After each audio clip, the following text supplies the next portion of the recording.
So Netflix just released 4 Wes Anderson short films based on Roald Dahl short films that I know nothing about. I don't know much about Roald Dahl like at all. I know he wrote some like I don't know like what did he write? Charlie and the Chocolate Factory and stuff, Wonka, Matilda, I guess. I don't know what all he's wrote, but I'm a big fan of Wes Anderson.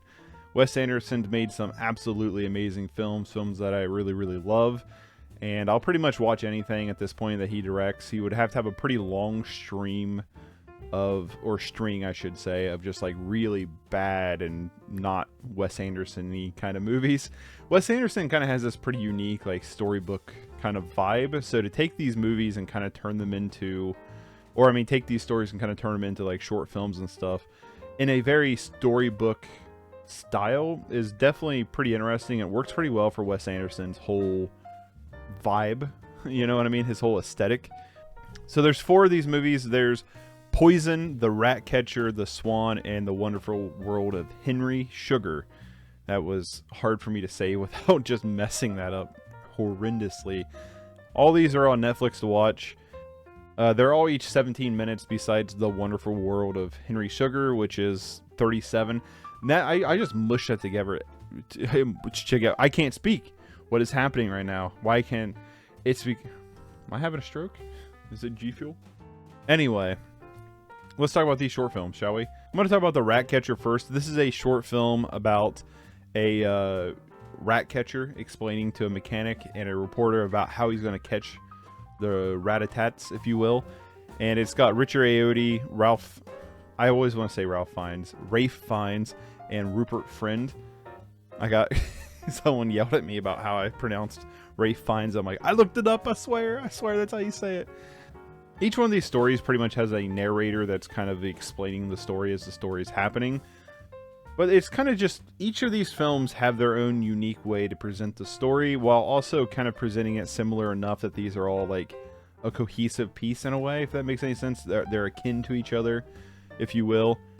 Personally, I really enjoyed The Rat Catcher. It's probably my second favorite of the shorts. We got a little animation segment too. But just the set designs are really interesting. But Ralph Fiennes and Richard Ayoade are just really good in this. Richard Ayoade being like the narrator, who just, his tone of voice, his affliction of voice, whatever you want to call it, his cadence just works really well with the narrative and presenting the story. But Ralph Fiennes is just so, he's such a great actor. He's in all of these short films, but I just really liked him here as like this, the rat catcher. He's just, I don't know, you would have to watch it to see his makeup, his mannerisms, the way he speaks and stuff. I just really enjoyed it. I love him as an actor, and I just found it to be really fun. Rupert Friend is kind of just there, I guess. No offense to him. Each of these films have a pretty similar color palette, a lot of heavy yellow. Obviously, Wes Anderson is big on like pastels and things like that, but these films kind of lean more into like yellowish space, and The Rat Catcher leans, I would say, probably maybe the heaviest, if not The Swan being the heaviest, but The Rat Catcher definitely leans pretty heavy into that yellow. I love the fact that these are just, each one of these short films just has a bunch of pre-built like sets for the movies to be on, and this one doesn't utilize like a ton of sets, but it does utilize different ways to present information, or present like framing. It has interesting shots to keep everything fresh and moving along, and I just really enjoyed it. Honestly, I'd give this one a 7 out of 10. I just found it to be pretty cute, pretty fun, and at 17 minutes it just kind of goes by. The next show I'm going to talk about is Poison. This one has Dev Patel, Benedict Cumberbatch, and Ralph Fiennes, along with Ben Kingsley. I can't pronounce stuff today, I swear, man. This one's about Benedict Cumberbatch his character is laying in a bed, and a poisonous, venomous snake is laying on his chest. Dev Patel calls the doctor Ben Kingsley to come and help remove the snake before he gets bit. And you know what kind of surprised me was, in a short 17 minutes, Anderson really very expertly balances both comedy and tension really well. Like, there's only 17 minutes to push this narrative. There's only 17 minutes to kind of workout tone and stuff, and he does balance both humor and tension really well in this, where it actually has like some decent tension, but it also has some really funny moments as well. The performances across the board are just great. Benedict Cumberbatch is really good. Dev Patel's good. Ben Kingsley's really fun too. And just the whole idea of the story just works really well as a short film. And I did really enjoy it. It's a 7 out of 10 for me as well. I do like The Ratcatcher a little bit more. It has just a little bit more charm to it. But I do think Poison is pretty good as well. Up next is The Swan. Now this one is my least favorite of the bunch. The Swan is basically about a boy who gets bullied, and it's told from the perspective of the boy older, played by Rupert Friend. Ralph Fiennes also shows up in this one. Ralph Fiennes plays Roald Dahl in every one of the short films that he appears in, just so we know. That's that. The one thing I will say is I absolutely love the cornfield maze, the set that's in this one, like the cornfield set. I shouldn't say maze, but the cornfield set. It just looks cool. It kind of has like this storybook look to it. And it also has probably one of my favorite jokes of the entire like run, which is the bullet goes whizzing by the head kind of thing. If you've seen it, you know what I'm talking about. I don't really want to spoil very much, but I found that to be really funny. Outside of that, the story, it is what it is. I mean, after you watch some of the other ones, it just didn't, to me, stand out as much. It's still pretty good. I mean, it has all the Wes Anderson, things that we've all come to love. For me, out of the other ones, it just didn't stand out as much. And for that, I'm giving it a 6 out of 10. Last but not least, which is my favorite of the bunch, the longest, the wonderful story of Henry Sugar, if you will. I keep wanting to say the wonderful world. I don't know why I want to do that, but I keep wanting to do that. This to me was my favorite. It has everybody who's in all the short films. So Ralph Fiennes, Benedict Cumberbatch, Ben Kingsley, Dev Patel, Richard Ayoade. I don't think Rupert Friend is in this one though, which is interesting. But the story is basically about Henry Sugar, who learns a power to see without his eyes. And what's cool about this one is it's like a story within a story within a story. And like the levels of inception it goes through is just really fun. I love the narrator aspect of it. Ralph Fiennes plays Roald Dahl, and it's very like, I don't know how to say it, but very like present, very front and center, if you will. The whole like narrative structure of all these short films, but especially this one, is just really enjoyable to watch. Like you have like a narrator who's like reading you a story, and you get to watch the story kind of unfold. The stories are interesting. Wes Anderson's visual presentation is it just works all well. It all comes together as a nice cohesive piece, and to me this was kind of the amalgamation of everything.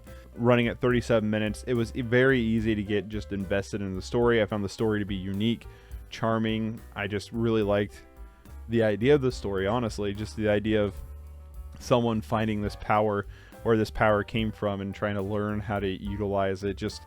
It's just charming, I guess. You put it in the hands of Wes Anderson, you're just like, yeah, I like this. This has everything going for it that I like. Everybody performance-wise is good here. Some really cool sets, really interesting ideas to use these sets in these like story narratives. And I don't want to like spoil it too much, but like there's a scene in particular where like Roald Dahl goes to talk about the story of Henry, and he like walks behind the set while Henry Sugar is sitting on this like bench, and it's just the way the whole set like moves within itself, and the way the camera blocks the characters is it's really interesting. It's really interesting just visually, and then on top of that, it's just a nice story to kind of latch onto. This one to me is also a 7 out of 10. It could be a 7.5 out of 10. It's kind of one of those things where it's like, I found these to be really enjoyable, but I don't know if I'd ever go back to rewatch them, kind of thing. You know what I mean? Like, yeah, they're cute and they're fun. I would be tempted to go back and watch them probably at some point. I just don't know when that point is, because they're kind of like one of those things. Like, have you ever had like an experience with a movie where you're like, I found that to be pretty enjoyable, but if I never watch it again, it's not really going to be that big of a deal? And I kind of feel that way with these short films. Like, yeah, I really enjoyed these, but like, if I never come across them again or never watch them again, it's not going to hurt.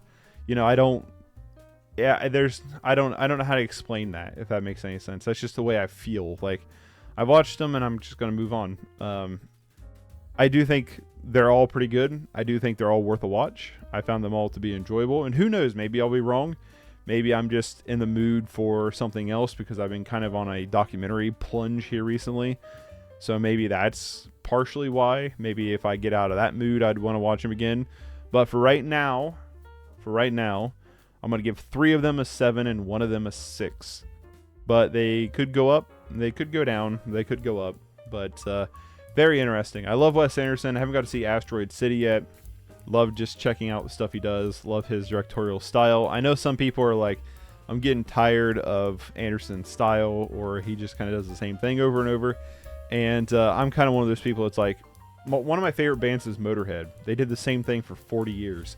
You know what I mean? Like, I'm kind of fine with, if I like the thing you're doing, you can do it to the end of time, and I will probably be a fan of it. And I feel that way with Wes Anderson. Like, if he keeps making Wes Anderson films, I'm going to be like, yeah, I like this. You know, I like this a lot. So I'm going to keep watching. But these short films are definitely worth a recommendation.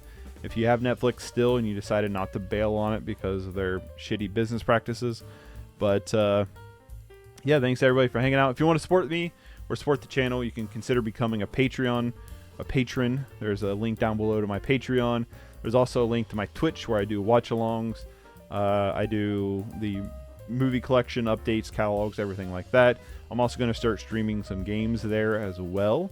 So you can check that out. If you want to check out my gaming channel, there's a link down below as well. If you want to support the channel, you can also consider becoming a member here. Just, you get basically the same perks as Patreon, minus one thing. And then the last thing is, if you want to support for free, best thing to do is just like, subscribe, share, and comment. All that goes a long way at helping the channel out as well. And I do want to say one last thing before I go here. The videos on this channel, I'm going to continue trying to make the videos on this channel, but I am working on a documentary currently.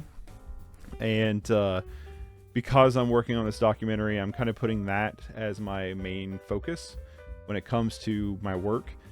Not to say that I'm not going to be doing other things as well. I'm trying to be a very busy boy and work a full-time job, which is actually at this point probably just probably taking away from my productivity a little bit. But I am working on a documentary that I'm very excited to hopefully finish sometime in 2024. It's going to be a long and arduous process, and I'm just sifting through footage right now, seeing what we have. We shot a ton of footage, so it's going to be a long process, and like I said, I really want to put a lot of my time and effort into that. I don't know what it's going to be. I don't know if it's going to be a feature. I don't know if it's going to be a short film. I'm just going to edit it and let it become whatever it is. I'm not going to try to force it into any category. If it has a weird time, like run time of like a 40 to 60 minute run time, just the way it is. You know what I mean? Like, it's just going to be the way it is. But yeah, so I just wanted to talk about that a little bit and talk about these Wes Anderson movies, and I will hopefully catch y'all later. Peace, everybody.